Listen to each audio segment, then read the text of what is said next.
मैं doctor Suruchi Gupta, associate professor chemistry department, government Dungar college Bikaner. MSc previous physical chemistry में से मैं यूनिट 3 केमिकल डायनेमिक्स का एक टॉपिक अरेनियस इक्वेशन आज आपको बताऊंगी।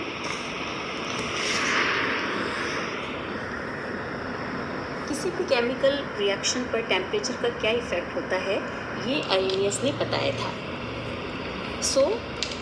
Effect of temperature on reaction rate or Arrhenius theory. Van 't Hoff showed that the value of equilibrium constant changes with temperature.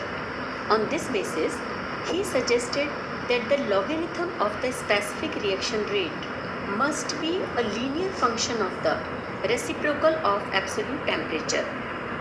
Arrhenius extended this suggestion and gave his own hypothesis. According to it, all molecules of a system cannot take part in a chemical reaction. It is only a certain number of molecules which react. These reacting molecules are known as active molecules. The molecules which do not take part in the chemical reaction are known as passive molecules.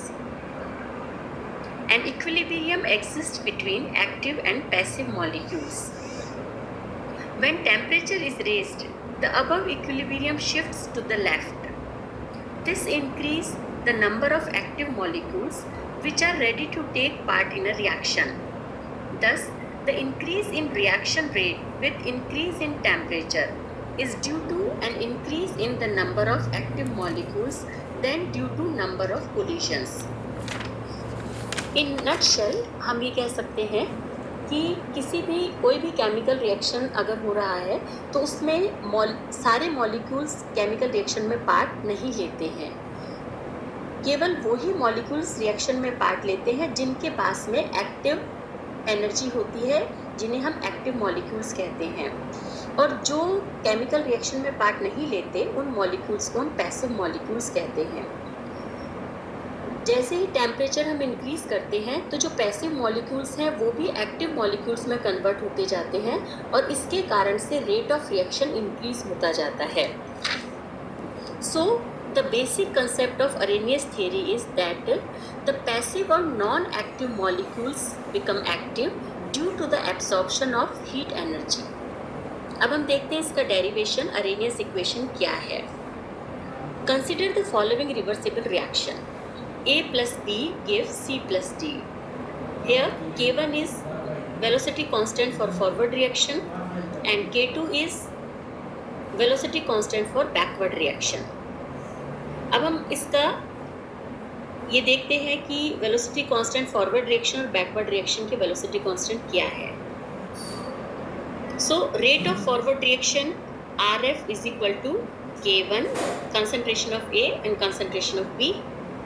Rate of backward reaction RB is equal to K2 concentration of C and concentration of D. At equilibrium, the rate of forward reaction is equal to rate of backward reaction. Means K1 AB is equal to K2 CD. Or at equilibrium, Kc is equal to K1 upon K2 is equal to concentration of C, concentration of D upon concentration of A, concentration of B. Equation number 1. From thermodynamics, Van 't Hoff equation is d log Kc upon dt is equal to delta E upon RT square. ये हमें पता है, Van 't Hoff ने equation दिया था thermodynamics के अंदर, हम ये जानते हैं सब। Where delta E is the heat of reaction, Kc is equilibrium constant, as Kc is equal to K1 upon K2, where K1 and K2 are the rate constants of the forward and backward reactions respectively. So equation 1 becomes d log K1 minus d log K2 upon dt is equal to delta E upon RT square. अब हम इन्हें separate कर लेते हैं। इसे हम इस तरह से भी लिख सकते हैं d log K1 upon dt minus d log K2 upon dt is equal to delta E upon RT square. The heat of reaction delta E may be written as E1 minus E2 and then इसे हम E1 और E2 के form में लिखेंगे तो d log K1 upon dt minus d log K2 upon dt is equal to E1 upon RT square minus E2 upon RT square.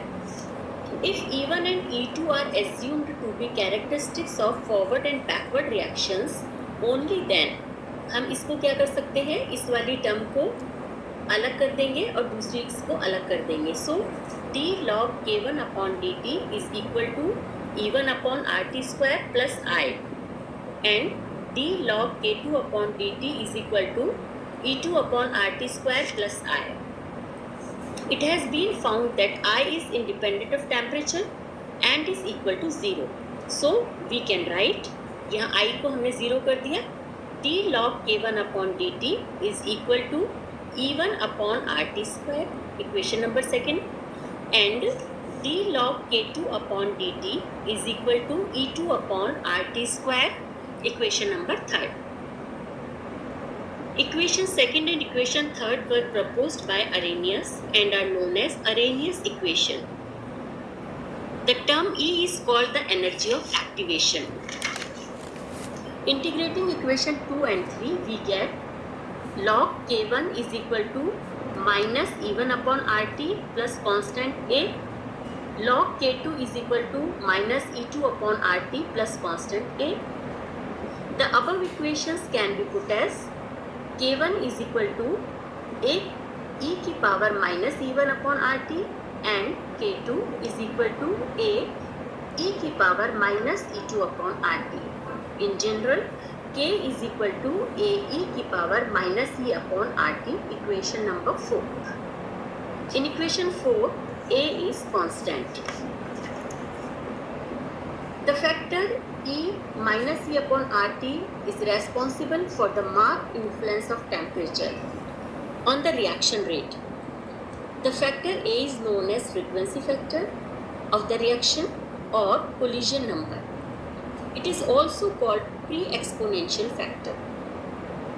Integrating equation 2 between proper limits, we get integration K1 K2 limit d log K is equal to integration T1 T2 limit E upon RT square dt, or log K2 upon K1 is equal to minus E upon R 1 upon T2 minus 1 upon T1, equation number 5. इसको 5 number equation को हम इस तरह से भी लिख सकते हैं, log 10 बेस ले लिया हमने, log K2 upon K1 is equal to minus E upon 2.303 R 1 upon T2 minus 1 upon T1, equation number 6. If we measure the velocity constant of a reaction at two different temperatures, it is possible to calculate the value of activation energy E from equation number 6. So, K is equal to A e की power minus E upon RT is our Arrhenius equation.